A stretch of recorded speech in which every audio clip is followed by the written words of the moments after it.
lang kayo. Kasi mayroong nakatira dito, nakita niyo naman ata.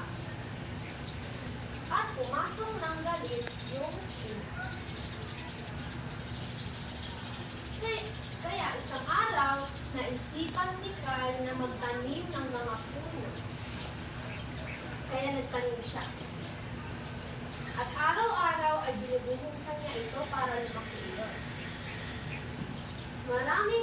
Maraming araw at buwan ang lumipas at malaki na yung mga puno. Kaya tuwang-tuwa yung mga magulang ni Carl. Pero isang araw, habang naghuhukay si Carl, ay meron siyang nahukay na isang gintong medalya.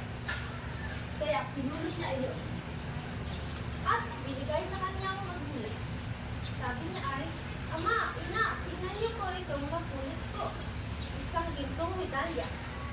Sabi ng kanyang mga magulang ay, Hala, ibenta natin yan para magkaroon